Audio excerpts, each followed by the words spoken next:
வேதத்தை எடுத்துக்கொள்ளும். ஏசாயா தீர்க்கதரிசன புஸ்தகம் 64வது அதிகாரம் அதனுடைய 4வது வசனத்தை வாசிக்க கேட்கலாம்.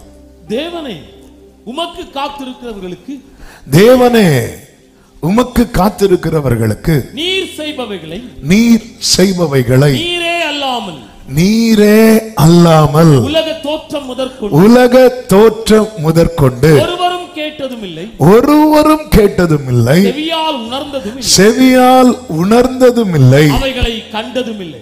ஹல்லேலூயா. காத்திருக்கிறவர்களுக்கு கர்த்தர் ஏதோ ஒன்றை செய்து கொண்டுதான் இருக்கிறார். நம்புறவங்க ஆமென் சொல்லுங்க. கொஞ்சம் ஸ்பீடா போறேன். சொல்ல வேண்டிய பாயிண்ட் மட்டும் கொஞ்சம் அழுத்தி சொல்லி மற்ற காரியங்களை நான் சொல்லிவிடும்படி விரும்புகிறேன். இந்த செய்தியை நன்றாய் கவனமாய் கேளுங்கள். வேதத்தில் காத்திருந்த அநேகரை சொல்ல முடியும். இன்னும் சொல்ல வேண்டுமானால் யார் யாருக்கெல்லாம் வாக்குத்தத்தம் என்று ஒன்று உரைக்கப்பட்டதோ அவங்க எல்லாருமே காத்திருந்துதான் பெற்றுக்கொண்டார்கள். காத்திருந்துதான் பெற்றுக்கொள்ள முடியும். உம்மை நோக்கி காத்திருக்கும் நீர் கொடுக்க அவைகள் வாங்கிக் கொள்ளும். வாக்குத்தத்தம்னு ஒன்று வந்துட்டா காத்திருக்க ரெடி ஆயிருங்க. ஆமென். காத்திரு இதை நீ பைபிள்ல சொல்லி ஒட்டன அப்படி யாருமே கிடையாது. அகஸ்வேருக்கு துணையாய் நியமிக்கப்பட்ட எஸ்தரை கூட அந்த புறத்துல தான் காத்திருக்க வைக்கிறாங்க. அப்ப எஸ்தர் அனுப்பும் போது எஸ்தர் என்ன சொல்லுவாங்க தெரியுமா? கூப்பிடாம போகக்கூடாது. கூப்பிடாம போனா லைஃபுக்கு உத்தரவாதம் கிடையாது. விரும்பி தெரிந்தெடுத்தவள் வெயிட்டிங் பீரியட்ல இருக்கிறான்.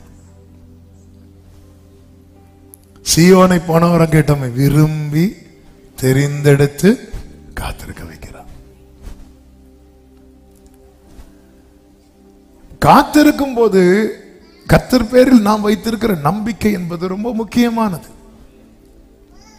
தேவன் ஒருத்தங்களை காத்திருக்க வைக்கிறாங்கன்னா அவங்க வாழ்க்கையில் நிச்சயமா இந்த வார்த்தை நிறைவேறும் என்பதில் எந்த சந்தேகமும் கிடையாது. நன்றாய் தெரிந்த ஒரு வசனம் ரோமர் 4வது அதிகாரம் 17வது வசனத்தில் இப்படி சொல்லப்பட்டிருக்கிறது. அநேக ஜாதிகளுக்கு உன்னை தகப்பனாக ஏற்படுத்தினேன் என்று எழுதியிருக்கிறபடி, நல்ல கவனிங்க, என்று எழுதியிருக்கிறபடி அவன் தேவனுக்கு முன்பாக நம் எல்லாருக்கும் தகப்பனானா என்று எழுதியிருக்கிறபடி அவனானான். ஆண்டவர் ஆபிரகாமுக்கு எழுதி கொடுக்கல, ஆபிரகாமுக்கு உரைக்கப்பட்டதை மோசே பின்னாடி எழுதுறார். எழுதினதுதான் உரைக்கப்பட்டது, உரைக்கப்பட்டதுதான் எழுதப்பட்டிருக்கிறது. வேதத்தில் எழுதப்பட்டது தேவனால் உரைக்கப்பட்டது. அநேக ஜாதிகளுக்கு உன்னை தகப்பனாக ஏற்படுத்துவேன் என்றல்ல, ஏற்படுத்தினேன்னா ஆண்டவர் ஒண்ணு சொல்லிட்டார்னா அது நடந்துட்டுன்னு அர்த்தம். சத்தம் ஆமென் சொல்லுங்க பார்க்கலாம். ஆண்டவர் ஒண்ணு சொல்லிட்டார்னா அது நடக்குமா என்றல்ல, நடந்துட்டு. கர்த்தர் வாக்கு தந்திருக்கிறாரா? நடந்துட்டு. நடக்கும் என்றல்ல, நடந்துட்டு. இதுதான் விசுவாசம். ஆனால் அதற்காக தேவன் நேரத்தை குறித்திருக்கிறார். இந்த நாட்களிலே நம்மில் தேவன் விசுவாசத்தை உருவாக்கி வர்த்திக்க பண்ணி பெருக பண்ணி அதில் வல்லவர்களாக்க விரும்புகிறார். இந்த ஆபிரகாமுடைய விசுவாசம் என்ன? அந்த வசனத்தை மறுபடியும் வாசியுங்கள். அநேக ஜாதிகளுக்கு உன்னை தகப்பனாக ஏற்படுத்தினேன் என்று எழுதியிருக்கிறபடி அவன் தான் விசுவாசித்தவருமாய் மரித்தோரை உயிர்ப்பித்து இல்லாதவைகளை இருக்கிறவைகளைப் போல் அழைக்கிறவருமாயிருக்கிற தேவனுக்கு முன்பாக நம்ம எல்லாருக்கும் தகப்பனார். ஆண்டவரை நம்ம எப்படி நம்பணும் தெரியுமா? அவர் மரித்தோரை உயிர்ப்பித்து இல்லாதவைகளை. இது ரெண்டுமே இந்த நிலையில ஒரு விசுவாசம் வேணும். 99வது வயதுல தான் கர்த்தர் சொல்ல, உன்னை அநேக ஜாதிகளுக்கு இனி நீ ஆபிராம் எனப்படாமல். அப்படி சொல்லும் போது ஆபிரகாமுடைய சரீரம் எப்படி இருக்கு? செத்து இருக்கு. சாராளுடைய கற்பம் எப்படி இருக்கு? செத்து இருக்கு. கர்த்தர் யார்? மரித்தோரை உயிர்ப்பிக்கிறவர். கர்த்தர் யார்? ஆமென். அதன் அர்த்தம் என்ன? உங்க வாழ்க்கையில வாக்குத்தத்தம் உண்டானால் எந்த சாவுக்கேதுவானதையும் அதை உயிர்ப்பிக்க கர்த்தர் வல்லவராயிருக்கிறார். ஹல்லேலூயா. அடுத்து இல்லாதவைகளை இருக்கிறதை போல அழைக்கிறவர். அப்படியே இருக்கிறது. ஏதோ சாராள் ஏற்கனவே 10 பிள்ளைகளை பெற்றது போல. ஆமென். அப்படிதான் இருக்கும். ஒண்ணும் கிடையாது, இதுவரை கிடையாது. அதனாலதான் பாருங்க,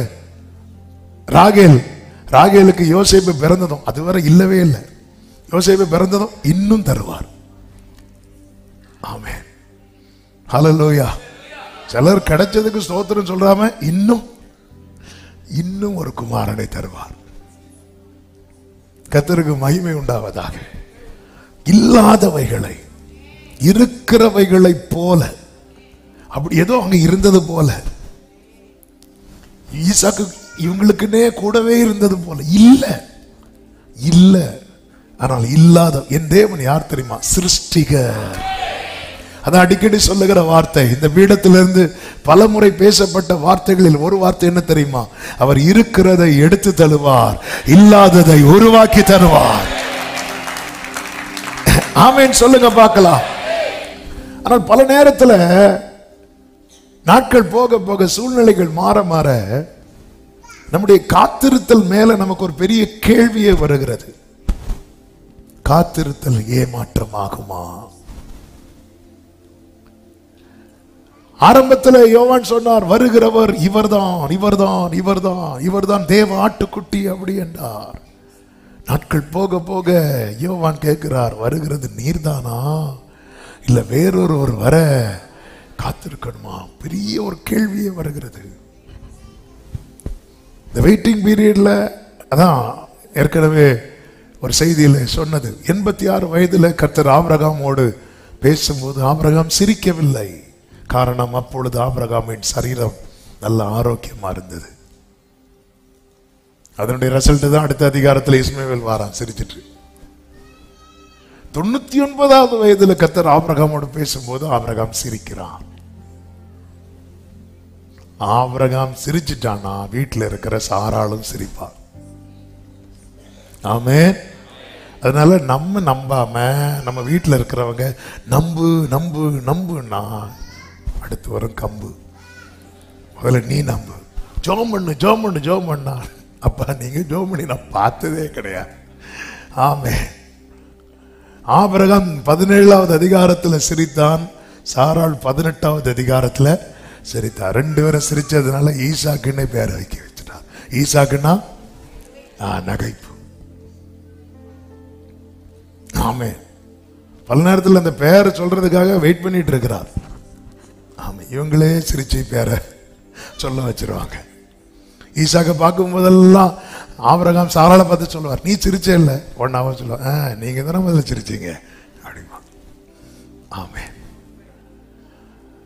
மரித்தோரை உயிர்ப்பிக்கிறவர். ஆண்டவரே, சரீரம் செத்தது, சாராளின் கற்பம் செத்தது. சரீரம் செத்தது உண்மை, கற்பம் செத்தது உண்மை. வாக்கு பண்ணினவர் யார் என்பதை பார். எழுதி இருக்கிறபடியே ஆபிரகாம் எப்படி தகப்பன் ஆனானோ அப்படியே உன்னை குறித்து உரைக்கப்பட்டது, உன்னை குறித்து எழுதி இருக்கிறது, அப்படியே நிறைவேறும். ஆனால் பல நேரத்தில் பாருங்க, நம்முடைய காத்திருத்தல் எப்படி மாறுகிறது என்றால், ஏசாயா 59 அதனுடைய 9வது வசனத்திலே சொல்லப்பட்டிருக்கிறது, வெளிச்சத்துக்கு காத்திருந்தோம், இதோ இருள். பிரகாசத்துக்கு காத்திருந்தோம், ஆனாலும் அந்தகாரத்திலே நடக்கிறோம். 11வது வசனத்துல நியாயத்துக்கு காத்திருந்தோம், அதை காணோம். ரட்சிப்புக்கு காத்திருந்தோம், அது எங்களுக்கு தூரமாயிற்று. அதனால நாங்க எப்படி இருக்கிறோம்னா கரடிகளை போல உருமி புறாக்களை போல கூவி கொண்டிருக்கிறோம். ஆரம்பத்துல துதித்து கொண்டிருந்தோம், அதன் பிறகு அமைதியா இருந்தோம்.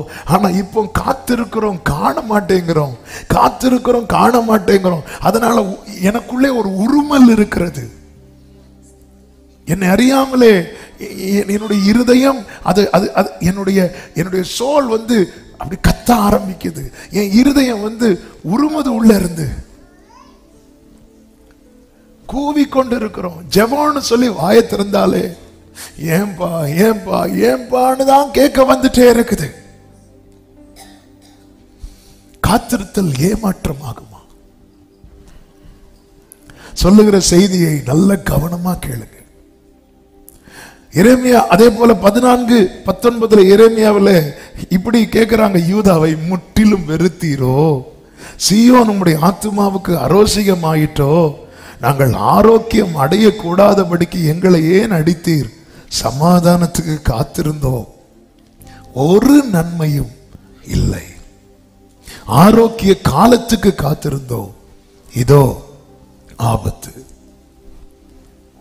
அன்பு சபையே கேளுங்கள், இப்படிப்பட்ட நிலை உண்டாக கூடாது என்பதற்காகவே பல பகுதிகளிலே கர்த்தர் நம்மை உடைத்திருக்கிறார். கொஞ்சம் எழும்புவது போல இருக்கும், திடீர்னு உடைப்பார். ஏனென்றால் நாம் ஒரு நன்மைக்காக அழைக்கப்பட்டவர்கள் அல்ல, நித்திய நன்மைக்காக அழைக்கப்பட்டவர்கள். அதனாலதான் காத்திருக்கிறவர்களுக்கு தேவன் கொடுப்பது எப்படி இருக்கும் தெரியுமா? ஜீவ விருட்சம் போல இருக்கும். கர்த்தர் ஆபிரகாமை 25 வருடம் காத்திருக்க வைத்தது ஒரு ஈசாக்கை கொடுப்பதற்கல்ல, அநேகம் ஜாதிகளுக்கு தகப்பனாக்க அவனை உருவாக்கவே. எனவேதான் ஏசாயா 64:8 சொல்லப்பட்டிருக்கிறது, இப்பொழுதும் கர்த்தாவே நீர் எங்களுடைய பிதா, நாங்கள் களிமண், நீர் எங்களை உருவாக்குகிறவர், நாங்கள் அனைவரும் உமது கரத்தின் கிரியை. கரண்ட் சிச்சுவேஷன் எப்படி இருக்கிறது? இப்போதைய சூழ்நிலை எப்படி இருக்கிறது? அதே 64:10-12 வசனங்களில் சொல்லப்பட்டிருக்கிறது, உமது பரிசுத்த பட்டணங்கள் வனாந்தரமாயின, சீயோன் வனாந்தரமாயிற்று, எருசலேம் பாழாய் கிடக்கிற. இதெல்லாம் தேவன் விரும்பி தெரிந்தெடுத்தது. 12 சொல்லப்பட்டிருக்கிறது, கர்த்தாவே இவைகள் இப்படி இருந்தும் அடக்கி கொண்டிருப்பீரோ, மௌனமா இருந்து அதிகமாய் எங்களை சிறுமைப்படுத்துவீரோ. ஒரு தேவ பிள்ளை எதுல உடையிற பாருங்க, நீங்க இன்னும் சும்மாவே இருக்கிறீங்களா ஆண்டவரே அப்படின்னு கேட்கறது போல இருக்கிறது. ஏனென்றால் ஆண்டவர் ஏதோ ஒன்று வனாந்தரமான பரவாயில்ல, நீர் தெரிந்தெடுத்த சீயோன், நீர் வாசம் பண்ணுகிற இது மகாராஜாவின் நகரம் என்று சொல்லப்படுகிற எருசலேமை பாருங்க ஆண்டவரே, சீயோனை பாருங்க ஆண்டவரே. ஊரில் ஒருவனும் வம்சத்தில் 2 பேருமாய் தெரிந்தெடுத்தேன்னு சொன்னீங்களே, தெரிந்தெடுத்த எங்களை பாருங்க, தெரிந்தெடுக்காத மற்றவர்களை பாருங்கள் ஆண்டவரே. நீங்க இப்படி இருந்தும் அடக்கி கொண்டிருப்பீரோ. என்னுடைய காத்திருத்தல் ஏமாற்றத்தில் முடியுமா?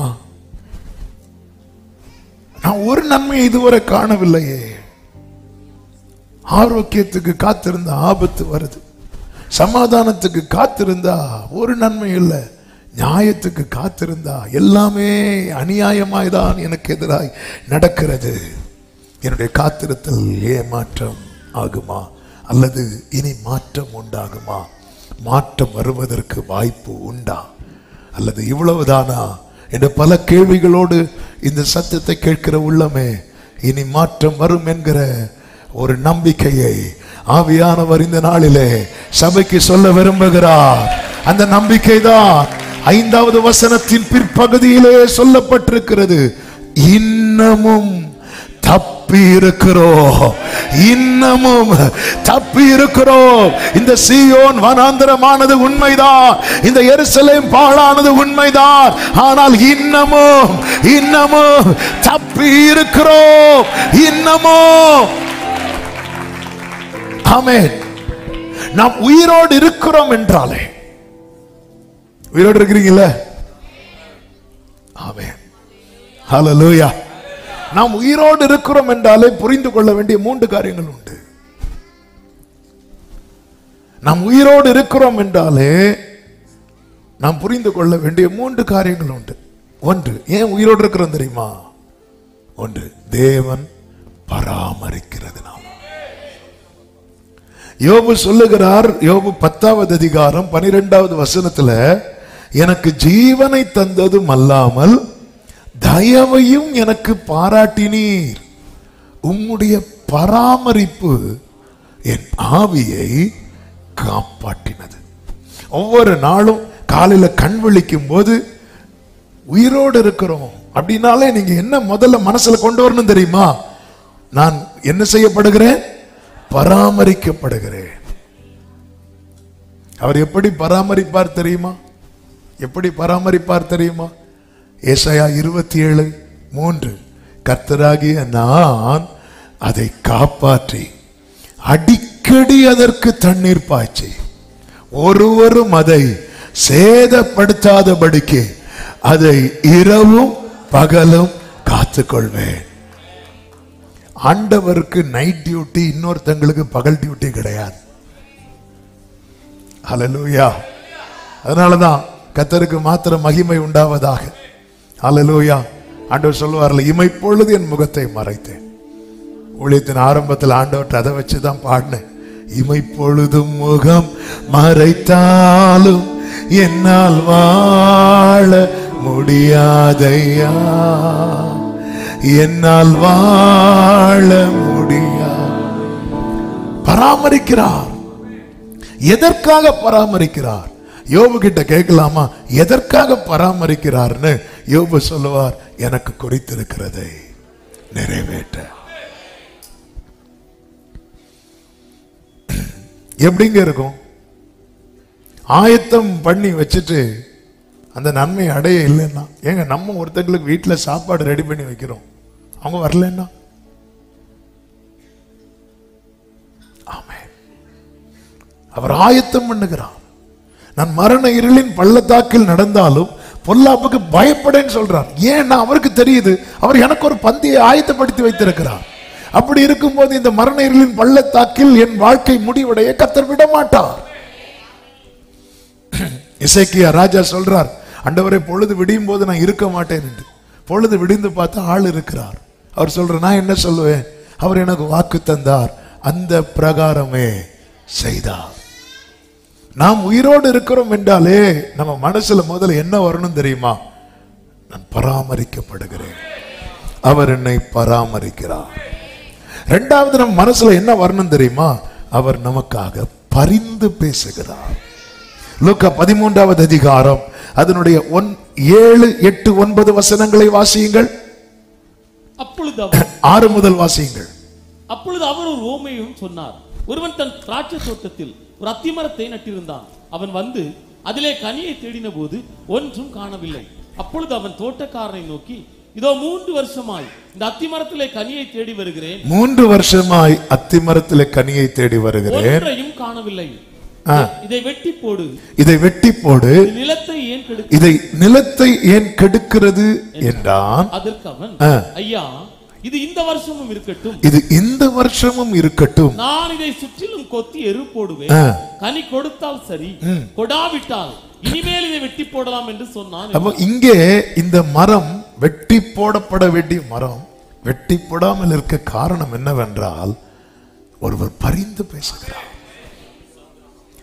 நாதன் வலப்புறத்தில் நாதன் நீர் ஏழைக்காய் தாதன் வலப்புறத்தில் பாதம் வேண்டியே நிற்கும். நல்ல புரிந்து கொள்ளுங்கள், நான் ஏன் உயிரோடு இருக்கிறேன்? அவர் என்னை பராமரிக்கிறார். ஒரு பக்கம் பராமரிக்கிறார், இன்னொரு பக்கம் பரிந்து பேசுகிறார். பரிந்து பேசுகிறார். அதனாலதான் பிள்ளைகளே, நீங்கள் பாவம் செய்யாதபடிக்கு இவைகளை உங்களுக்கு சொல்லுகிறேன். ஒருவன் பாவம் செய்வானானால் அவர் பிதாவின் வலது பாரிசத்திலிருந்து என்ன பண்ணிட்டு இருக்கிறார்? பரிந்து பேசி கொண்டிருக்கிறார் என்று 1 யோவான் 2:1 சொல்லப்பட்டிருக்கிறது. அவர் பரிந்து பேசி எத்தனை முறை நாம் தப்பு சொல்றார், இன்னமும் தப்பி இருக்கிறோம். நம்ம எந்த அளவுக்கு நன்றி உள்ளவர்களா இருக்கிறோம். அல்லேலூயா. நன்மை ஒன்றும் இல்லாதிருந்தும் என்னையும் நேசித்தீர். ஆமே. நன்மை ஒன்றும் தெரிஞ்சவங்க பாடுங்க. எஸ். என் இயேசுநாதா என் ஜீவன் நானாலும் சாவானாலும் பின்பற்று. இதுதாங்க உண்மையான அர்ப்பணிப்பு. ஆண்டவர், நீங்க என்ன ஆண்டவர் என்னையும் ஒரு பொருட்டா உங்களுக்காக யாரெல்லாம் பரிந்து பேசுவாங்க? உங்களுக்காக எத்தனை பேர் பரிந்து பேசுவாங்க? எத்தனை பேர் இருக்கிறாங்க? வீட்டுல ஃபங்க்ஷன் வைங்க, 1000 பேர் வருவாங்க. ஆனா உங்களுக்கு ஒரு பிரச்சனைனா பரிந்து பேசணும், ஜாமீனுக்கு நிக்கணும். எத்தனை பேர் வருவாங்க? எல்லா உறவுகளை சுத்தி அப்ப பாருங்க, தேடியும் காணாதிருப்பீர்கள். ஆமே. அந்த இடத்துல நிக்கிறார் இயேசு, நிக்கிறார் பரிந்து. ஐயா இருக்கட்டும், இருக்கட்டும் அப்படிங்கிறார். அவர் இருக்கட்டும், அந்த மரம் இருக்கும். அவர் இருக்கட்டும் சொன்னதுனாலதான் இருக்கட்டும், இருக்கட்டும், இருக்கட்டும். அல்லேலூயா. இருக்கட்டும், இருக்கட்டும், இருக்கட்டும். ஆமே. அல்லேலூயா. இதுல பாருங்க, இந்த இதெல்லாம் எடுக்க வருவாங்கல்ல, ஆக்கர்ல இருந்து பழைய பிளாஸ்டிக் இதெல்லாம் எடுக்கும்போது, எல்லாத்தையும் எடுக்கும்போது வீட்டில் இருக்கிறவங்க சில பொருளை பார்த்து சொல்லுவாங்க, அது இருக்கட்டும் அப்படிம்பாங்க. அப்படியே எடுப்புல அப்படியே வச்சுட்டு, அது இருந்து ஒரு பிரயோஜனம் இல்லைன்னாலும் வீட்டு ஓனர்கிட்ட இருந்து இது இருக்கட்டும்னு ஒரு ஆர்டர் வந்துட்டுன்னு வைங்களேன், அது தொட மாட்டாங்க. அது அங்கதான் இருக்கும். பிரியமான கர்த்தருடைய பிள்ளைகளே, அவர் இருக்கட்டும்னு சொன்னதுனாலதான் இன்னமும் தப்பி இருக்கிறோம். தீங்கொன்றும் அணுகாமல் தீபம் அணையாமல் திருக்கரம் கொண்டென்னை ஆதரித்தீர். தீங்கொன்றும் அணுகாமல் திருக்கரம் கொண்டென்னை ஆதரித்தீர். என்னையா இவ்வளவாய் நீ நேசித்தீர். ஆமென். என்னையா glory உண்மையாய் ருசித்தவங்க கைகளை உயர்த்தி மானேசம் நீர் காண்பிக்க உம் அன்பு கிணை இல்லை, உம் அன்பு கிணை. நாம் ஏன் உயிரோடு இருக்கிறோம்னா அவர் பராமரிக்கிறதுனால, அவர் பரிந்து பேசுகிறதுனால, மூன்றாவது அவர் பாதுகாக்கிறதுனால. ஆமென். ஏசாயா 65வது அதிகாரம் அதனுடைய 8வது வசனத்திலே இப்படி சொல்லப்பட்டிருக்கிறது. கர்த்தர் சொல்லுகிறது என்னவென்றால், ஒரு திராட்சை குலையில் ரசம் காணப்படும் போது அதை அழிக்காதே, அதிலே ஆசீர்வாதம் உண்டென்று சொல்லுகிறபடி நான் என் ஊழியக்காரர் நிமித்தம் அழிக்காதபடி செய்வேன். கைகளை உயர்த்தி ஆமென் சொல்லுங்க. ஒரு திராட்சை கொலையில ரசம் காணப்படும் போது அதை அழிச்சிடாத, அதில் ஆசீர்வாதம் உண்டு. தலைக்கு கீழே கல் எடுத்து படுத்த ஆபிரகாம் யாக்கோபு, ஆண்டவர் அவனை பார்த்து என்ன சொல்ல தெரியும்? உனக்குள்ளும் உன் சந்ததிக்குள்ளும் பூமியில் உள்ள சகல வம்சங்களும். glory. உங்களுக்கு உங்களை குறித்து நம்பிக்கை இருக்கா? ஆமென். ஏன் அழிக்காம வைத்திருக்கிறார்? இதற்குள்ள இன்னும் அநேகருக்கு ஆசீர்வாதமா இருக்கக்கூடிய ரசத்தை கர்த்தர் வைத்திருக்கிறார். இந்த காலை வேளையில எத்தனை பேர் சொல்லுவீங்க, எனக்குள்ளே ஆசீர்வாதமான ரசத்தை கர்த்தர் வைத்திருக்கிறார் சொல்றவங்க நல்ல கைகளை தட்டி ஹalleluya ஹalleluya. ஆண்டவர் ஏன் உயிரோடு வைத்திருக்கிறார்? யாக்கோபு இரத்த சாட்சியாய் மரிக்க காரணமானவன் ஏரோது, அவனை தாக்கினார். ஸ்தேவான் இரத்த சாட்சியாய் மரிக்க காரணமானவன் பவுல், அவனை தூக்கினார். ஆமென். ஏன்? அவனுக்குள்ள ரசம் இருக்கு. அநேகருக்கு ஆசீர்வாதமான ரசம் இருக்கு. ஆண்டவரே, நீர் பட்சபாதம் உள்ள தேவன் அல்லவே, நீர் ஏரோதை அடித்து அவன் புழு புழுத்து செத்தது போல இந்த பவுலை அடிக்கணுமே. இல்ல, அவன் என்னை மகிமைப்படுத்தும்படியான ரசம் அவனுக்குள்ளே இருக்கிறது. ஓ க்ளோரி! கர்த்தர் பாதுகாக்கிறார், கர்த்தர் பாதுகாக்கிறார். எத்தனை மரண கண்ணிகள் வந்தது, மரணத்துக்கும் எனக்கும் ஒரு அடி தூரம் மட்டும் இருந்தது, ஆனா கர்த்தர் என்னை காப்பாற்றினார் சொல்றவங்க இந்த காலை வேளையில ஏன் காப்பாற்றினார் தெரியுமா? உனக்குள்ள ரசம் இருக்கிறது, உனக்குள்ள ரசம் இருக்கிறது. ஹல்லேலூயா ஹல்லேலூயா. நான்லாம் வாழ்ந்து என்ன பிரயோஜனம்? ஆமென் ஹல்லேலூயா ஆமென். உனக்குள்ள ரசம் இருக்கு. மரியாள் வந்து இயேசு கிட்ட சொல்றாங்க, திராட்சை ரசம் இல்லைன்னு. ஆமென்.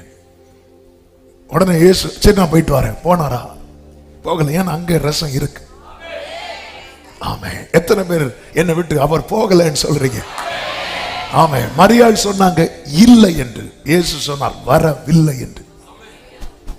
இயேசு இல்லைன்னு சொல்ல மாட்டார், வரவில்லை என்றார். மரியாள் சொன்னாங்க இல்லை, இயேசு சொன்னார் வரவில்லை. வரவில்லைன்னு அர்த்தம் என்ன? வந்துட்டு இருக்குன்னு அர்த்தம். glory. காக்கிறார், கர்த்தர் என்னை காக்கிறார். ஆமென். சத்தியத்தை கேளுங்கள். இல்லை என்கிற நிலை வரும் தெரியுமா? அதுக்கப்புறம் தான் பிந்தின ரசமே வெளியே வர போகுது. ஆமென் ஹல்லேலூயா. வனாந்திரமே வாழ்க்கையானாலும் கர்த்தர் பக்கம் உண்டு. முந்தின ரசம், எல்லாரும் சொல்லுங்க, முந்தின ரசம் இல்லை, பிந்தின ரசம் சுவை இல்லை. இல்லையா? ஓகே மம்மி, நான் போயிட்டு வரேன். நான் வேற 12 பேரை கூட்டிட்டு வந்துட்டேன், சொந்தக்காரன் கல்யாணம்னு சொல்லிட்டு. இந்த பேதுருவெல்லாம் அப்படியே பாக்குறாங்க. ஆமே, எல்லாத்தையும் விட்டுட்டு வந்தோமே, இப்போ புலம்ப ஆரம்பிப்பான். அதுக்குள்ள நான் அடுத்த வண்டி ஏறி போயிறேன். அப்படி போகல, வரவில்லை. உலகம் எப்பவுமே இல்லைன்னு தான் சொல்லும். அப்பா சொல்லுவார் வரவில்லை. ஆமே, என் வேலை இன்னும் வரவில்லை. அப்போ ரசம் இருக்கு. இந்த வார்த்தையை மெடிடேட் பண்ணும்போது நீ காலையில ஆண்டவர் பேசுறார், உன்னை நான் என்னைக்காவது இல்லைன்னு சொல்லி இருக்கிறான் அப்படின்னு. வரவில்லைன்னு தானே சொன்னேன். நீ இல்லைன்னு சொல்லது போல ஃபீல் பண்ணிட்டு இருக்கிற. ஆமென். சபையே இல்லைன்னு சொல்லி இருக்கிறாரா? வரவில்லைன்னு தானே சொல்றாரு.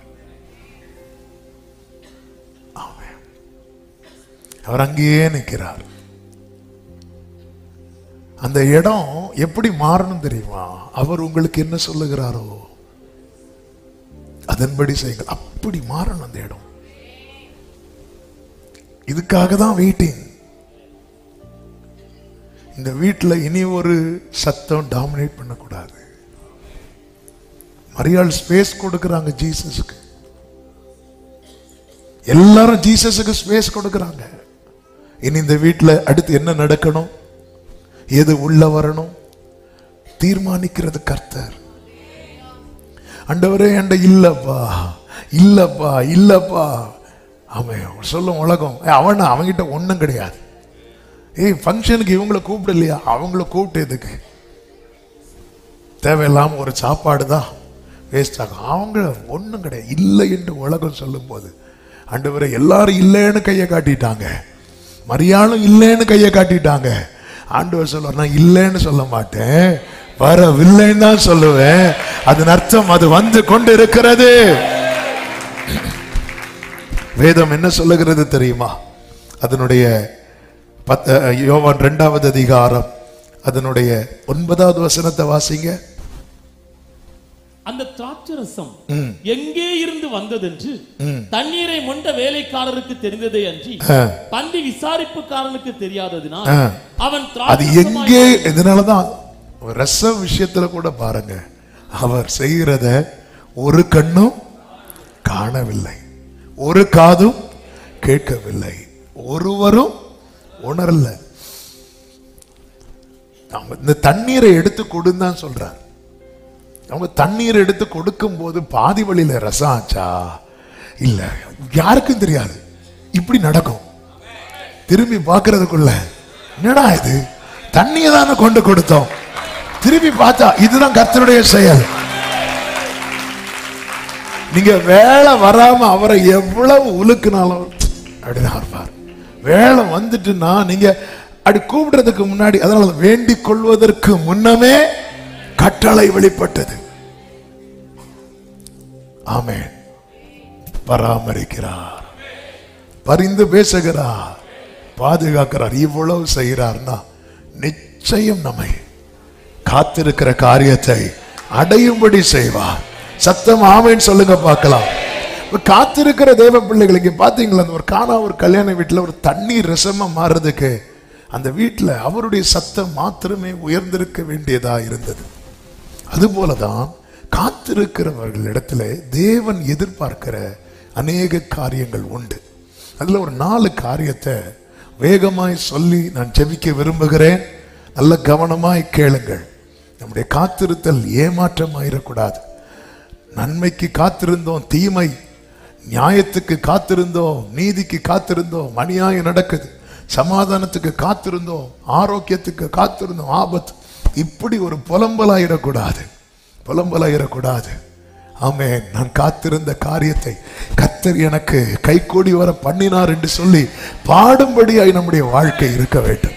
இப்ப தேவன் நம்மிடத்துல விசேஷமாய் காத்திருக்கிறவர்களிடத்துல எதிர்பார்க்கிற ஒரு 4 காரியத்தை நான் வேகமாய் சொல்லி ஜெபிக்கிறேன். 1, தேவன் உண்மையை எதிர்பார்க்கிறார். உண்மை என்ற வார்த்தைக்கு பல அர்த்தங்கள் இருந்தாலும் ஆபிரகாம் இடத்திலே கர்த்தர் சொல்லுகிற காரியத்தை நமக்கு பார்க்க முடியும். ஆதியாகமம் 17:1 சொல்லப்பட்டிருக்கிறது, ஆபிரகாமுக்கு 99. ஏன் அந்த வயது அங்க சொல்லப்பட்டிருக்கிறது என்று அதுல பல காரணங்கள் இருக்கிறது. ஒரு காரணம் என்னவென்றால், ஆபிரகாமை இனி உன்னால் எதுவுமே செய்ய முடியாது, ஆனால் நான் சர்வ வல்லவர், என்னால் எல்லாமே செய்ய முடியும். இன்னொரு காரணம் இருக்கிறது, ஆபிரகாம் காத்திருந்து காத்திருந்து காத்திருந்து வயசாயிட்டு. ஆமென். காத்திருந்து காத்திருந்து காத்திருந்து. ஆமென். 86வது வயசுல என்ன தருவீர் என்று கேட்டான். 99வது வயசுல எதுவுமே தாங்கன்னே கேட்கல, வேண்டாம் தான் சொல்றார்.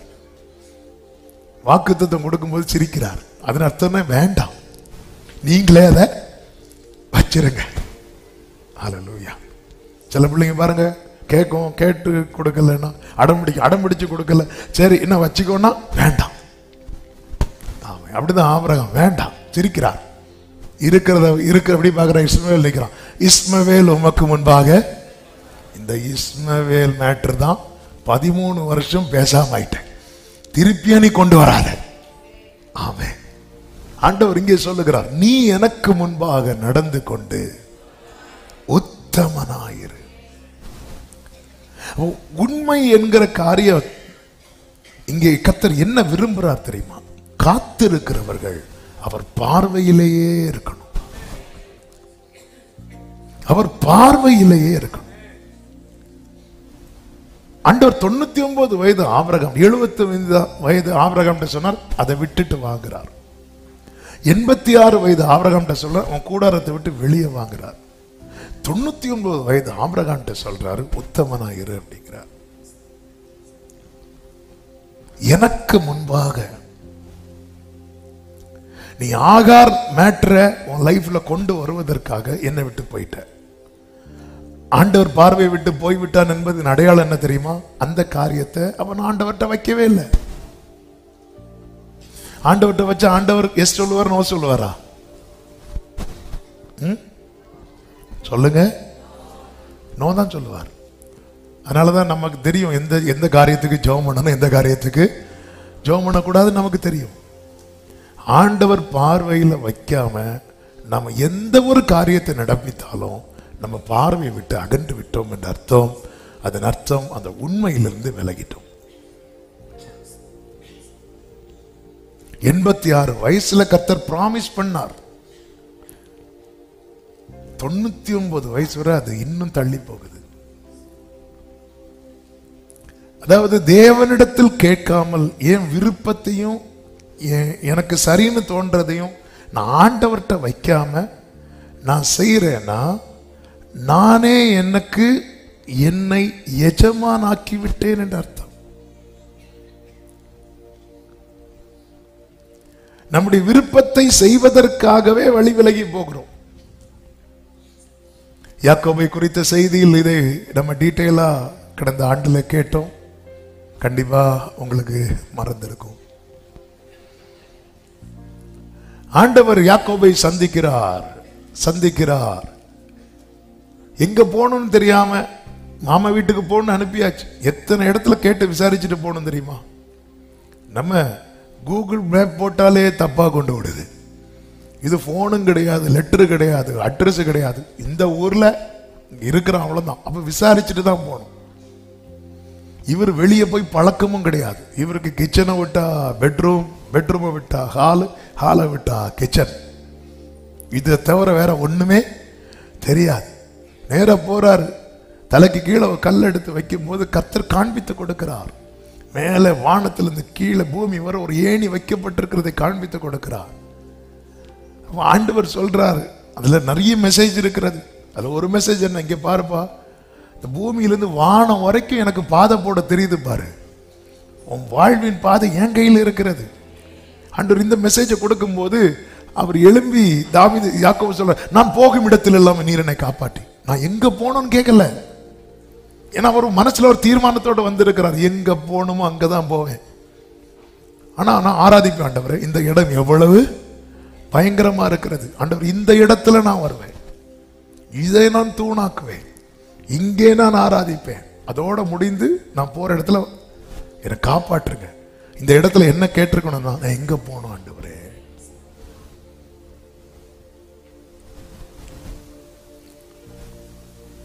அவன் ஒரு காரியத்தை மனதில் வைத்து புறப்படும் போது கர்த்தர் சந்திக்கிறார். கர்த்தர் சந்தித்ததும் எல்லாமே, பவுல பாருங்க, சபையை துன்புறுத்துறதுக்காக நிருபத்தை வாங்கிட்டு புறப்படும் போது கர்த்தர் அவனை சந்திக்கிறார். சந்திக்கும் போது ஆண்டவரே நான் வரேன், ஒரு சின்ன ஒர்க் இருக்கு முடிச்சுட்டு வரேன்னு சொன்னார். இல்ல, நான் என்ன செய்ய சித்தமாயிருக்கிறேன்.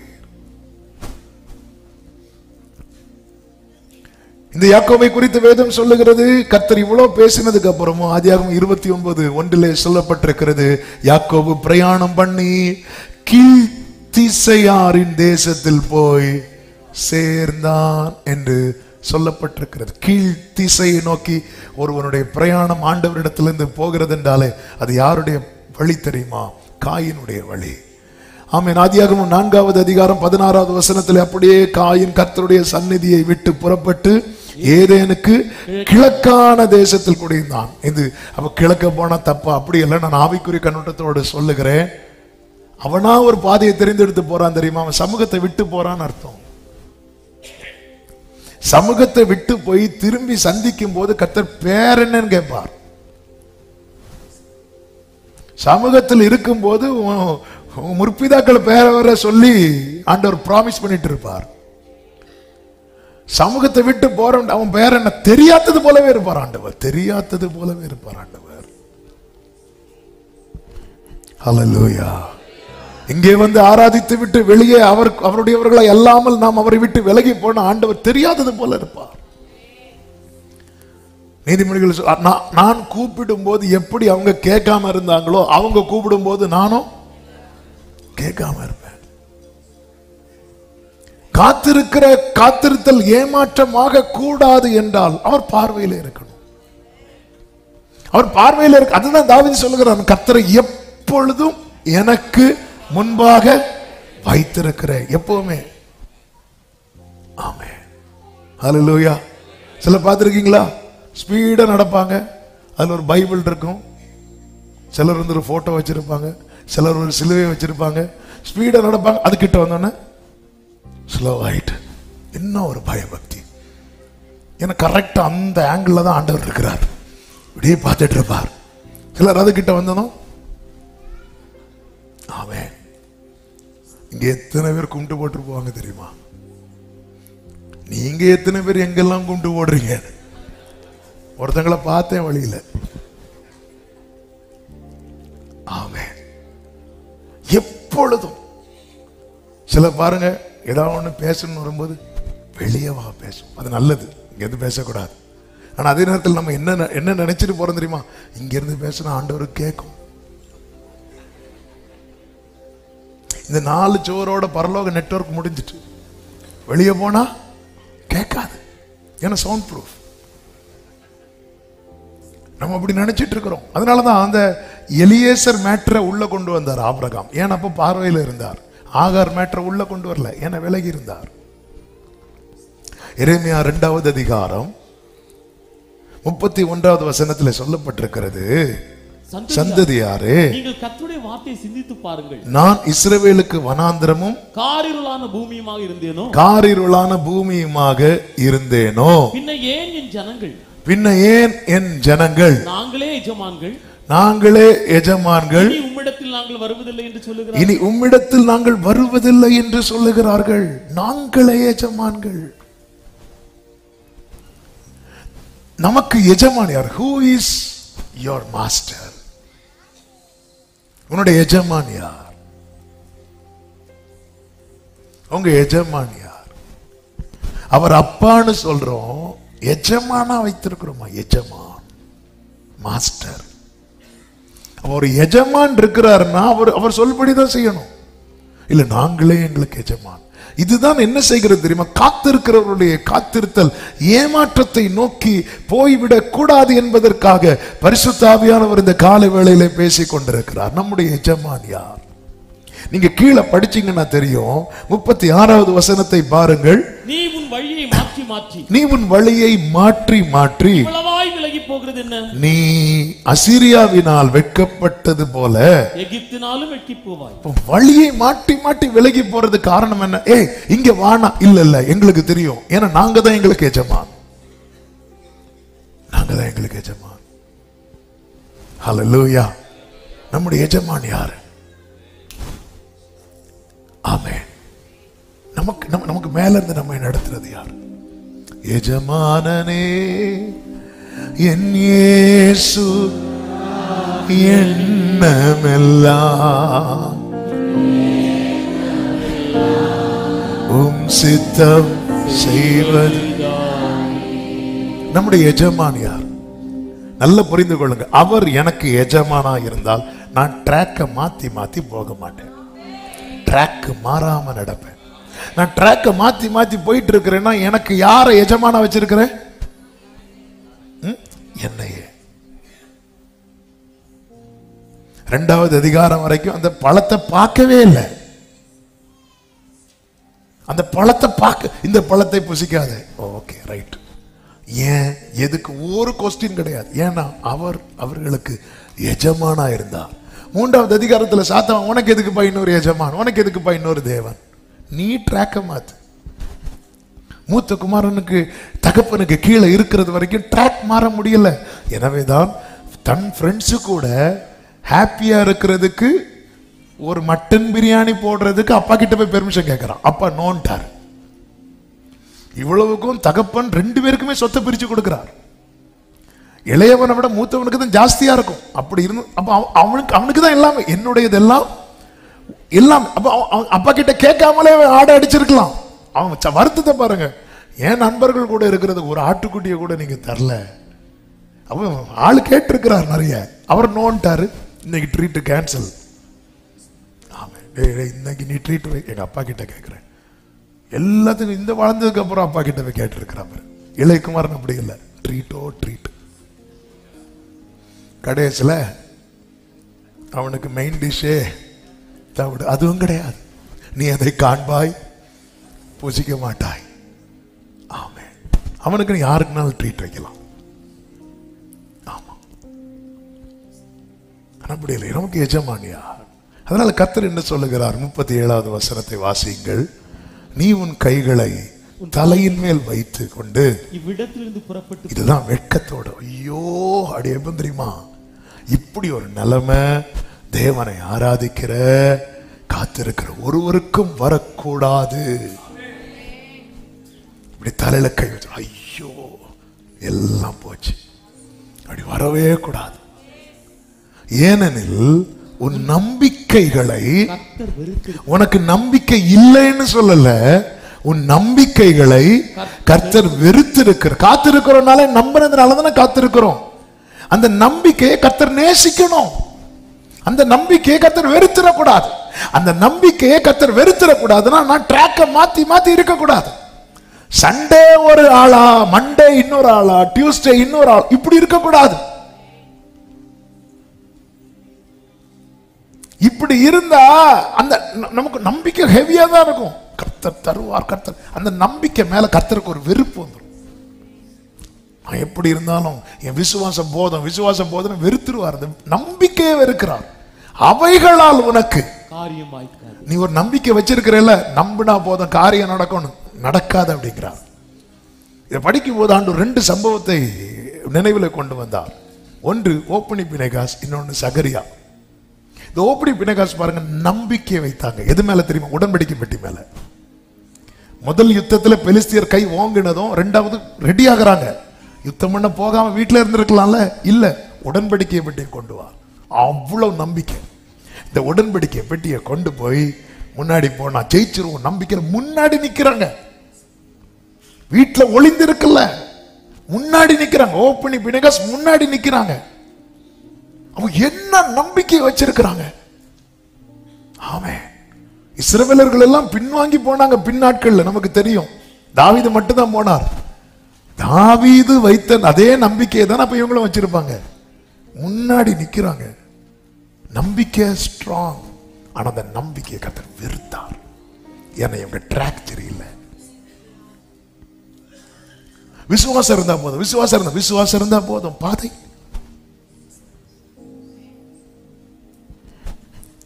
கிரியை இல்லாத விசுவாசம் செத்தது.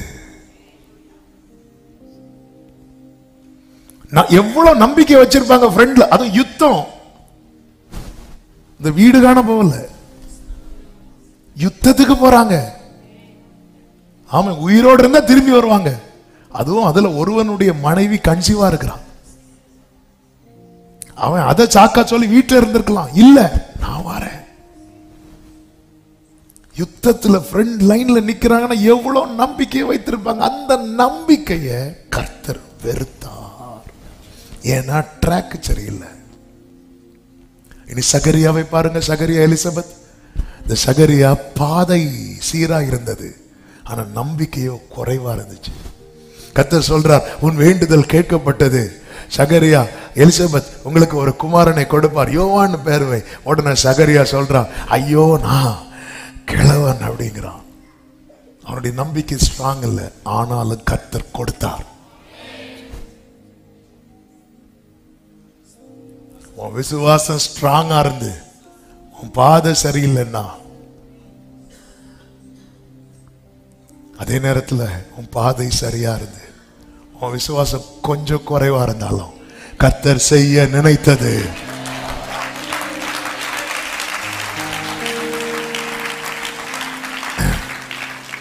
நான் நம்புறேன் ஃபுல்லா வீட்டுல வார்த்தை எழுதி வச்சு வாசிச்சுட்டு இருக்கிறேன், எல்லாம் செய்யறேன். ஆனா என் ட்ராக் அது வேண்டாம், அதுல மட்டும் கை வச்சிடாதீங்க.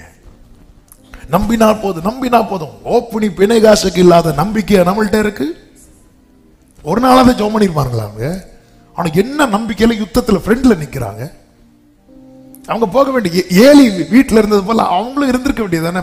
பல காரணங்களை சொல்லி என் மனைவி கன்சீவா இருக்கிறா, இல்ல, அவ்வளவு கான்பிடன்ட், அவ்வளவு நம்பிக்கை.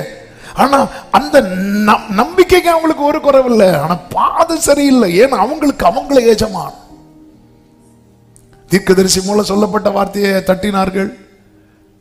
ஏலி மூலம், ஏலி கூப்பிட்டு சொல்றேன், இங்க பாருங்க இப்படி பண்ணாதீங்க, தட்டுனாங்க. நமக்கு நாமே எஜமானா இருந்து நான் கர்த்தரை நம்புறேன், கர்த்தருக்கு காத்திருக்கிறேன், கர்த்தர் சொல்ற அந்த ஒன்ன நான் வெறுக்கிறேன்னு சொல்லல, அந்த நம்பிக்கையே நான் வெறுக்கிறேன் அப்படின்ட்டா. கர்த்தர் வெறுத்துட்டாருன்னு வைக்கல, அது அது அது செல்லுபடி ஆகாம போயிடும். துன்மார்க்கருடைய ஜெபம் கர்த்தருக்கு அருவருப்பானது. அப்போ என் ஜெபம், துன்மார்க்கத்திலிருந்து ஜெபத்தை ஏறெடுத்த அந்த என் ஜெபத்தை கர்த்தர் அருவருத்துட்டாருன்னா முடிச்சு, அதுக்கு பதில் வராது. எப்படி பதில் வரும்? அருவருப்பு எல்லாம் அப்புறப்படுத்துவோம் அல்லவா? பரலோகத்தில் அருவருப்புக்கு எங்கே ஸ்தானம் இருக்கிறது? அது பரிசுத்த ஸ்தலம் அல்லவா? கர்த்தர் வெறுக்கிற என் நம்பிக்கை கர்த்தர் வெறுக்கிறார்னா என் நம்பிக்கை பரலோகத்தில் எட்டாது. என் ஜெபத்தை கர்த்தர் அருவருக்கிறார்னா என் ஜெபம் பரலோகத்தில் எட்டாது. எனவே தான் கர்த்தர் சொல்கிறார், நீ எனக்கு முன்பாக நடந்து கொண்டு வந்துரு. யோசுவா பிரதான ஆசாரியனுக்கு யோசுவா போல வந்து நின்று அவர் மாத்துவா. உருவாக்க ஒப்பு கொடுங்கள். ஆமென். காத்திருத்தல். யாருமே தேவனை ஆராதிக்கிற பிள்ளைங்க இப்படி சொல்லக்கூடாது. ஆரோக்கியத்துக்கு காத்திருந்தோம், ஆபத்து சமாதானத்துக்கு காத்திருந்தோம், இல்லை இப்படி சொல்லிடக்கூடாது என்பதற்காக தான் கடந்த நாட்களில் பரிசுத்த ஆவியானவர் இந்த வார்த்தையை தந்து பேச வைத்துக் கொண்டிருக்கிறார். நீங்க சரியான பாதையை தான் தெரிந்தெடுத்து பயணிக்கிறீங்கன்னா சில தடுமாட்டங்கள் வரும். சகரியா எத்தனை வருஷம் அவனுடைய அவிசுவாசத்தின் நிமித்தம் கர்த்தர் அவன் வாயதான் அடைத்தாரே தவிர எலிசபெத்தின் கற்பத்தை அடைக்கல. என் ஆண்டவர் வந்து சிட்சை என்பது அது தண்டனை அல்ல, அது எனக்கு நன்மை. ஆண்டவர் என்ன பண்ணிருக்கலாம்? கற்பத்தில் அடைச்சிருக்கணும். நீ இப்படி சொன்ன அவ கற்பத்தை நான் அடைக்கிறேன் இல்ல, வாய் அடைச்சார், கற்பத்தை ஓபன் பண்ணார். ஆனா இவங்களை பாருங்க, ஓ நான் அவ்வளோ நம்பிக்கை வச்சு அந்த நம்பிக்கை அது அது அது கர்த்தர் இல்லப்பா எனக்கு வெறுப்பா இருக்குன்னு சொல்லுவார்னா, காயினுடைய காணிக்கைனா காணிக்கை மட்டும் இல்லைங்க, நம்பிக்கை இருக்கு, ஜெபம் இருக்கு, எல்லாமே இருக்கு. அதனால அவைகளால் உனக்கு காரியம் நம்பி. இப்படி பாதை மாற்றவங்களுக்கு கர்த்தர் எப்படி சொல்லுவார் தெரியுமா? என்ன நம்பி ஏமாந்துராது. புதுசா இருக்குல்ல? தான் கேட்டார், ஓப்பனி பிணைகாசுக்குள்ள இல்லாத நம்பிக்கையா ஒன்றை இருக்குன்னு கேட்டார். கையெடுத்துட்டேன், அதை டைப் பண்ணவே கையாடுது. அந்த மெசேஜை டைப் பண்ணிட்டு இருக்கும். அவங்களுக்கு இல்லாத நம்பிக்கையா உனக்கு இருக்கு. அந்த நம்பிக்கையில பாதி இருக்குமா சபையே? எப்படி முன் ஃப்ரண்ட் லைன்ல நிக்கிறாங்க பாருங்க. ஏன்னா அவங்க என்ன உடன்படிக்கப்பட்டு இருக்குல்ல, எப்படி தோற்போம், எப்படி தோக்க விடுவார், இப்படிதான் நம்பணும். ஆனா அந்த நம்பிக்கையை கர்த்தர் நேசிக்கிறாரா வெறுக்கிறாரா? சகரியா பாருங்க, அவன் டவுட் பண்றான், என்ன ஆண்டவரே. இந்த பிராகாரத்துல நிக்கிறவங்களுக்கு எல்லாம் சந்தேகம் வராது, இந்த உள்ள நிக்கிற மக்களுக்கு தான் சந்தேகம் வரும். ஆனா அப்படி டவுட் பண்ணதுக்கு அப்புறமும் கொடுத்தார் பாருங்க. Oh thank you Holy Spirit, thank you Holy Spirit. 4 சொன்னேன் இல்லை, ஒண்ணுதான் சொன்னேனா? ஆமா, உண்மை இருக்கணும். அடுத்து நான் சொல்லி விடுகிறேன், இன்னைக்குள்ள மெசேஜ் கிடைச்சிட்டு நம்புறேன். 2வது நமக்கு என்ன தேவை தெரியுமா? பொறுமை. எபிரேயர் 10:36 வாசியுங்கள். நீங்கள் தேவனுடைய சித்தத்தின்படி செய்து வாக்குத்தத்தம் பண்ணப்பட்டதை பெறும்படிக்கு பொறுமை உங்களுக்கு வேண்டியதா இருக்கு. அந்த வார்த்தை கவனிச்சீங்களா? வாக்குத்தத்தம் பண்ணப்பட்டதை பெறும்படிக்கு பொறுமை தேவை. அதை பெறும் வரைக்கும் நம்ம என்ன செஞ்சிட்டு இருக்கணுமா? தேவனுடைய சித்தம். அப்ப என்ன இந்த பொறுமை என்பது எதுக்கு தெரியுமா? என்ன கம்ப்ளீட்டா அவருடைய சித்தத்துக்கு உட்பட்டவனாய் மாட்டுவதற்கு. அப்ப நான் வெயிட் பண்ணணும். நான் இன்னும் மாறல, நான் மாறிட்டேன்னா கர்த்தர் தருவார். அப்ப நான் மாறணும். எப்படி மாறணும்? தேவனுடைய சித்தத்தின்படி செய்வதற்கு. பவுல பாருங்க, நீ போ தமஸ்குவுக்கு போ, அங்க நான் உனக்கு தெரிவிப்பேன். ஒவ்வொன்றாய் தெரிவிக்கிறார். ஒவ்வொரு காரியத்தை வெளிப்படுத்துகிறார். எடுத்ததுமே சொல்லி எடுத்ததுமே இல்லை. இந்த பொறுமை. நாம் காணாததை நம்புவோமானால் அதை அடைய பொறுமை நமக்கு தேவையா இருக்கிறது என்று ரோமர் 8:25 சொல்லப்பட்டிருக்கிறது. பொறுமை தேவை. மூன்றாவது நம்பிக்கை தேவை. அந்த நம்பிக்கை தான் என்ன தெரியுமா? வாக்குத்தத்தம் பண்ணினவர் உண்மை உள்ளவராய் இருக்கிறார். எபிரேயர் 10:23 அல்லாமலும் நம்முடைய நம்பிக்கையை அறிக்கையிடுகிறதில் அசைவில்லாமல் உறுதியாய் இருக்க கடவோம். வாக்குத்தத்தம் பண்ணினவர் உண்மை உள்ளவராய் இருக்கிறார். யோபு 14வது அதிகாரத்திலே ஒரு மரத்தை குறித்து நம்பிக்கை உண்டென்று சொல்லப்பட்டிருக்கிறது. பாருங்கள், 7 முதல் வாசியுங்கள். 14:7 முதல். ஒரு மரத்தை குறித்தாவது நம்பிக்கை உண்டு. வாசிங்க 14:7. அது வெட்டி போடப்பட்டாலும் திரும்ப தழைக்கும், அது இளங்கிளைகள் துளிர்க்கும், அது வெட்டி போடப்பட்டாலும் திரும்ப தழைக்கும், இளங்கிளைகள் துளிர்க்கும், அதன் வேர் பழையதாகி, அதன் அடிக்கட்டை மண்ணிலே செத்தாலும் தண்ணீரின் வாசனையினால், ஹalleluya, தண்ணீரின் வாசனையினால் அது துளிர்த்து இளம் மரம் போல விடும். மரம் பட்டு போனாலும் அதுக்கு ஒரு நம்பிக்கை இருக்குது. தண்ணீர் வரணும் கூட இல்ல, தண்ணீர் வாசனை, அந்த ஈரம் அடிச்சாலே போதும். ஹalleluya. ஒரு தேவ பிள்ளைக்கு இன்னும் அந்த நம்பிக்கை வர மாட்டேங்குது. என் அப்பா ஒரு வாட்டி என்ன பார்த்தா போதும். யோபின் முகத்தை கர்த்தர் பார்த்தார். இழந்த எல்லாமே ரெண்டத்தனையாய். இந்த நம்பிக்கையை விட்டுறக்கூடாது. எல்லாம் ரைட்டுப்பா, அவர் மட்டும் மனசு வச்சா போதும். அந்த சிலுவையில் தொங்கினவனுடைய நம்பிக்கையை பார்த்தீங்களா? ஆண்டவர் நீர் ராஜ்யத்தில் வரும்போது அந்த புத்தகத்தையும் பெண்ணையும் எடுத்துக்கொண்டு வரவும், வந்து என்னுடைய பெயரை அந்த வரிசையில் எழுதவும், இப்படியா சொன்னா? நினைச்சாலே போதும். நீங்க நினைச்சா எனக்கு ஹெவன். என்ன ஃபெய்த்! அதை அறிக்கையிடணும், அடைய நாடணும். அறிக்கையிட்டு அடையிறதுக்கு போகணும். ஒன்றை நான் கேட்டேன், அதையே. அந்த சுனேமியால பாத்தீங்களா? 2 ராஜாக்கள் 4 எடுக்க வேண்டாம். மகன் மரித்து விடுவான். மரித்து விட்டதும் எலிசாவுக்கு கட்டின ரூம்ல மகனை படுக்க வச்சுட்டு ஓடி போறான். ஓடி போகும்போது வழியில கேயாசி வரான். சுகமா? சுகம்தான். நேரா போயாச்சு, காலில் விழுந்தாச்சு. உடனே எலிசா சொல்றார், இந்த கோலை கொண்டு பிள்ளை மேல போடு. அம்மா விடாது. ஒரே உறுதி, நீங்க வரணும். நீங்க வந்துட்டீங்கன்னா பிள்ளை பிழைச்சிரும். என்ன ஸ்ட்ராங்! அந்த நம்பிக்கை எலிசா கனப்படுத்தினார். எழும்பி போறார். அந்த நம்பிக்கை வீண் போகல. நம்புங்கள், உறுதியாய் நம்புங்கள். நம்பிக்கையை விட்டுறாதீங்க. அறிக்கையிட்டுட்டே இருங்க. கர்த்தருடைய ரட்சிப்புக்கு நம்பிக்கையோடு காத்திருத்தல் நல்லது. இல்லைன்னா எதிர்பார்ப்பே இல்லாம இருப்போம். எதிர்பார்ப்பு இல்லாம இருக்கும்போது யோசேப்பு வந்து கதவு தட்டுறாங்க, நீ வா, நான் இங்கேயே இருக்கிறேன், நான் வரல. அடுத்தது யார் என் வஸ்திரத்தை பிடிச்சு இழுக்க போறாங்களோ தெரியல. திருப்பி அதுக்கு நான் பேசாம இல்ல. அவன் புறப்பட்டு வருகிறான். ரெடி. நான் நினைக்கிறேன் அவர் ஏற்கனவே ரிஹர்சல் பார்த்திருப்பாரு ஜெயில. நீ உத்தரவு சொல்லுகிறவனாச்சே, ஐயோ கையும் ஓடல. அப்படி இல்லை, நான் அல்ல, தேவனை தெளிவா அடிக்கிறார். ஆமா, இந்த காத்திருக்கும் காலத்துல நிறைய பிராக்டிஸ் பண்ணிருங்க. அவன் எப்படி சாட்சி சொல்லணும், 4 பேர் வந்து கேட்பாங்க, அப்ப என்ன சொல்லணும், அப்ப பெபெல முடிச்சுட்டு அந்நிய பாஷை பேசிட்டு இருக்க கூடாது. கேட்டா கேட்கிறவங்களுக்கு உன் நம்பிக்கைய பொறுமையா சொல்லு. சாந்தமா நீ உன் நம்பிக்கை என்னன்னு சொல்லுன்னு 1 பேதுரு 3 இருக்கு. கேட்கிறவங்களுக்கு உன் நம்பிக்கையை சொல்லு. நீ அப்படி நம்பிட்டு இருக்கிற, அது நான் நம்புறேன், நீ அதை விசுவாசிக்கலன்னா உனக்கு ஐயோ என்னெல்லாமோ பேசி விட்டுருவோம். அதோட அவங்க அதை கொஞ்சம் வரணும்னு நினைக்கிறது கூட நம்பிக்கை அறிக்கையிடணும். நீங்க வந்தே ஆகணும். 4வது ரொம்ப முக்கியமான காரியம் என்ன தெரியுமா?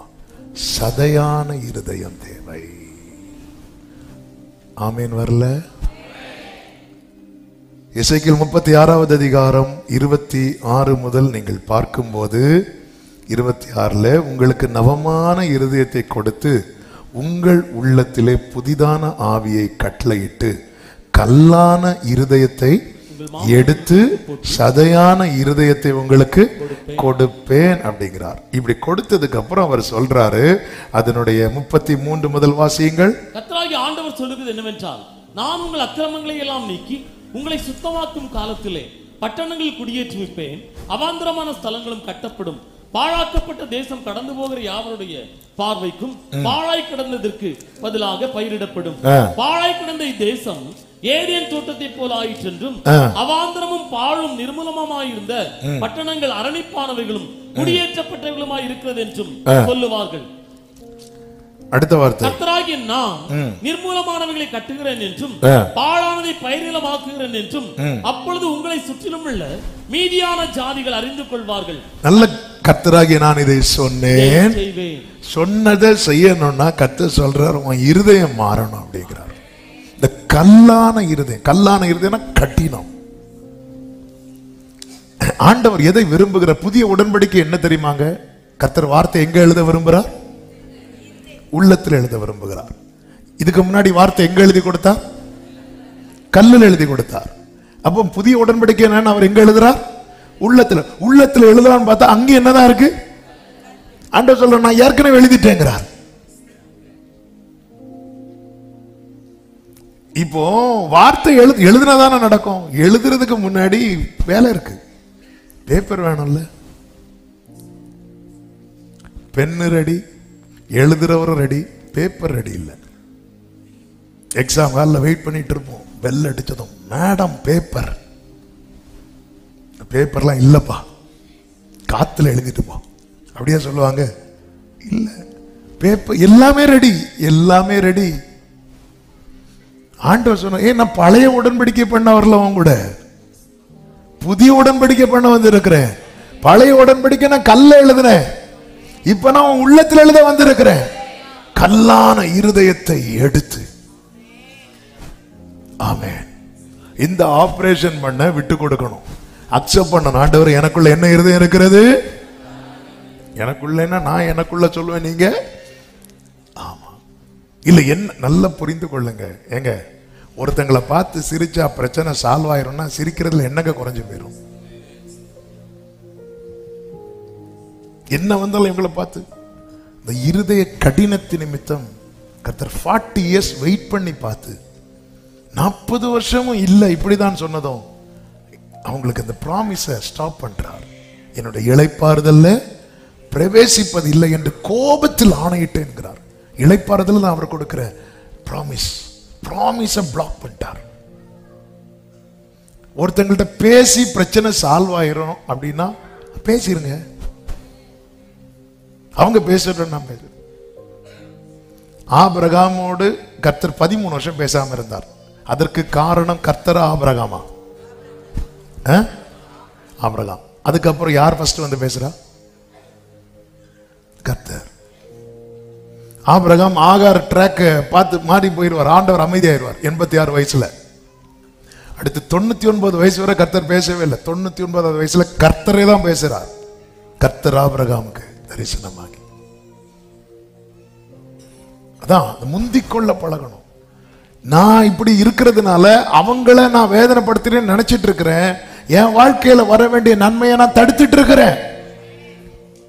நம்முடைய இருதய கடினம் வர வேண்டிய நன்மைகளை வரவிடாதபடிக்கு பிளாக் பண்ணி வைத்திருக்கிறது. நம்ம ஹார்ட்ல ஏதாவது பிளாக்னாலே ஓடி போய் விழுந்துடுறோம். என்ன வேணாலும் பண்ணிருங்க, இல்ல ஆபரேஷன் தான் பண்ணணும்னாலும் பண்ணிருங்க, ஏன்னா ரொம்ப முக்கியம். அதே போல நம்ம ஹார்ட்னால எவ்வளவு பிளாக் ஆயிருக்கு தெரியுமா? எவ்வளவு பிளாக் ஆயிருக்கு. ஒருத்தங்களை பார்த்து ஒப்புரவு ஆயிட்டோன்னு வைங்களேன், அந்த பிரச்சனை அதோட சால்வ் ஆயிரும்னா ஒப்புரவு ஆயிருங்க. ஏன் நீட்டி நீட்டி நீட்டி நீட்டி நீங்களும் நன்மையை பார்க்கல, தலைமுறையும் நன்மையை பார்க்க விட மாட்டேனா? ஆமென். ஹல்லேலூயா. கொஞ்சம் கஷ்டமா தான் இருக்கும். ஆமென். நல்லா புரிந்து கொள்ளுங்கள். கல்லான இருதயம் எடுத்து சதையான இருதயம் வைக்கப்படலைன்னா எனக்கு உள்ள என்ன எழுதப்படாது தெரியுமா? வார்த்தை எழுதப்படாது. என் இருதயத்தில் அவரால் வார்த்தை எழுதப்படவில்லை என்றால் என் வாழ்க்கையில் எப்படி அந்த வார்த்தை நிறைவேறும்? புத்தகத்தில் எழுதப்பட்டது என் இருதயத்தில் எழுதப்படும் போது என் தலைமேல் அது உதிக்கும். உதிக்கிற உன் ஒளியினிடத்திலே ராஜாக்கள் வர வேண்டுமானால் புத்தகத்தில் எழுதப்பட்டது உன் இருதயத்தில் எழுதப்பட வேண்டும். அவன் சதையான இருதயம்னா சிம்பிளா சொல்லணும்னா யாவரோடும் சமாதானம். அது இல்லைனாலும் ஏதோ ஒரு பகுதி நமக்கு என்ன இருக்கு சொல்லுங்க. ஏன் அப்படி கல்லா இருக்கிறீங்க? ஏதோ ஒரு பகுதி நமக்கு எப்படி இருக்கு? கல்லா. ஆண்டவர் நமக்காக தம்மை மாட்டுவார் நினைக்கிறீங்களா? அவர் சாயலாக நம்மை முன்குறித்து இருக்கிறார். இந்த சாமுவேலை பாருங்க. சாமுவேல் நியாயாதிபதியா இஸ்ரவேல் நியாயம் விசாரிச்சுட்டு இருப்பார், தீர்க்கதரிசி. அப்ப அவர் முதிர் வயதாகும் போது இஸ்ரவேலர்கள் எங்களுக்கு ஒரு ராஜா வேணும் கேட்பாங்க. சாமுவேல் அவருடைய பிள்ளைகளை வைப்பார். பிள்ளைங்க சாமுவேல் மாதிரி இல்லை. உடனே ராஜா வேணும் கேட்டதும் சாமுவேலுக்கு ரொம்ப கஷ்டம் ஆயிரும். ஏன்னா ஏலியின் பிள்ளைகளை விட சாமுவேல் பிள்ளைங்க பரவாயில்ல. ஆனா ஏலியின் பிள்ளைகள் இருக்கும் போதே இவங்க ராஜா வேணும்னு கேட்கல. அப்ப சாமுவேல் பிள்ளைங்களை வச்சதும் இல்லை எங்களுக்கு ராஜா வேணும் கேட்டதும் ரொம்ப சங்கடம் ஆயிரும். இந்த ஜனங்களுக்காக நான் இவ்வளோ நின்னேனே அப்படி சொல்லிட்டு ஆண்டவர்கிட்ட போகும்போது ஆண்டவர் சொன்னா, நீ கவலைப்படாத, அவங்க சொல்றதெல்லாம் செய், அவங்க ஒன்ன தள்ளல என்ன தள்ளுனாங்க அப்படின்னு சொல்லி அதே போல ராஜாவாக ஏற்படுத்தி வைத்த பிறகு சாமுவேல் தன்னுடைய முதிர் வயதில் எல்லாரையும் கூப்பிடுறார். கூப்பிட்டு ஒரு வார்த்தை கேட்பார் பாருங்க. 1 சாமுவேல் 12வது அதிகாரம் 3வது வசனத்துல சவுலும் இருக்கிறார், அதாவது அபிஷேகம் பண்ணப்பட்ட ராஜாவும் இருக்கிறார். எல்லாரையும் நிறுத்தி வைத்து கேட்கிறார், நான் யாருடைய எருதை எடுத்துக்கொண்டேன், யாருடைய கழுதையை எடுத்துக்கொண்டேன், யாருக்கு அநியாயம் செய்தேன், யாருக்கு இடுக்கண் செய்தேன், யார் கையில் பரிதானம் வாங்கி கொண்டு கண்சாடையா இருந்தேன், சொல்லுங்கள், அப்படி உண்டானால் அதை உங்களுக்கு திரும்ப கொடுப்பேன். என்ன ஒரு ஒப்புரம்!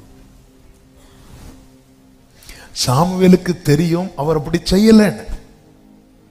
அதை ஜனங்க முன்னாடி எடுத்து வைக்கிறார்.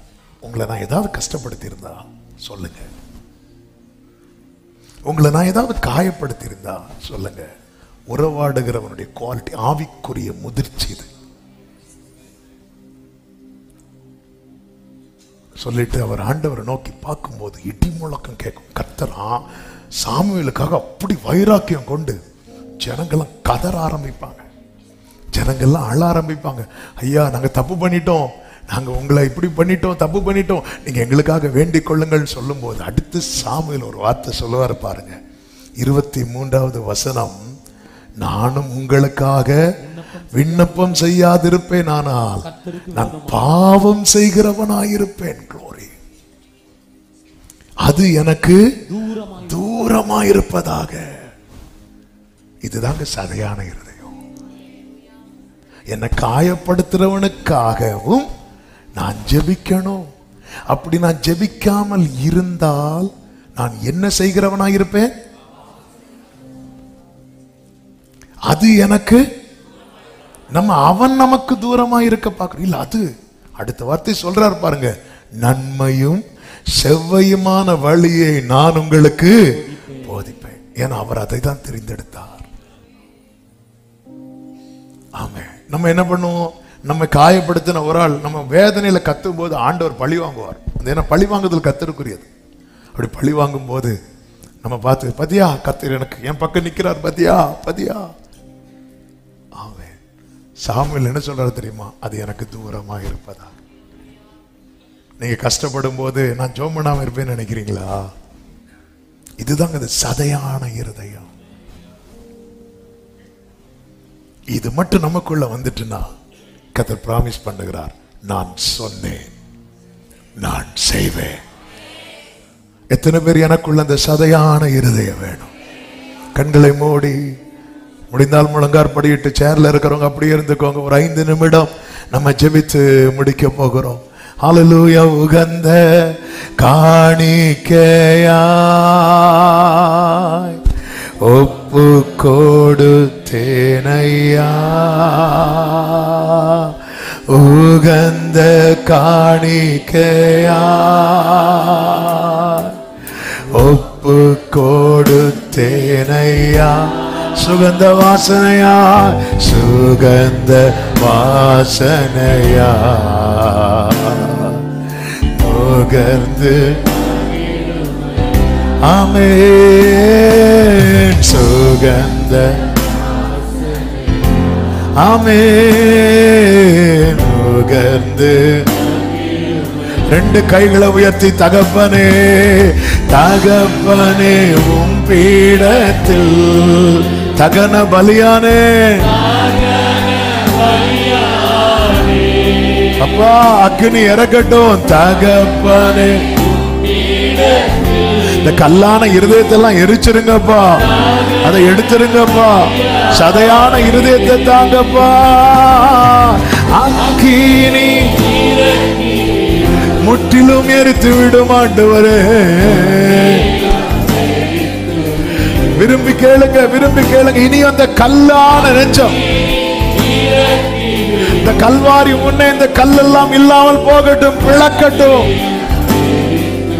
வேண்டாத பலவீனங்கள், வேண்டாத பலவீனங்கள் ஆண்டவரே. ஆமென். வேண்டாத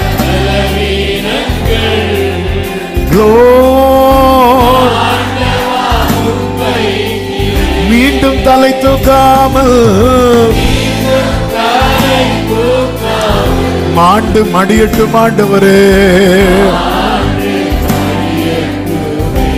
Gloria tanama sheke balabara badadara.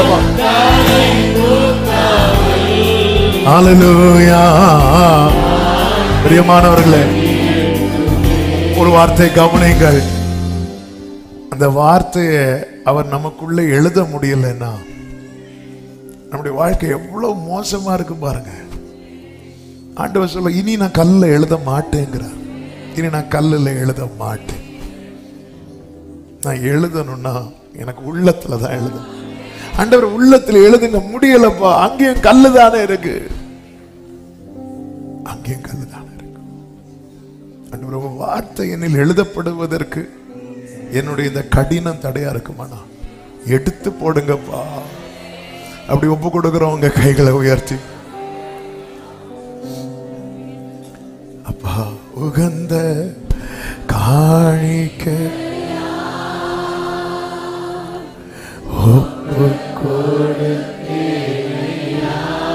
சுகந்த வாசனையாய், சுகந்த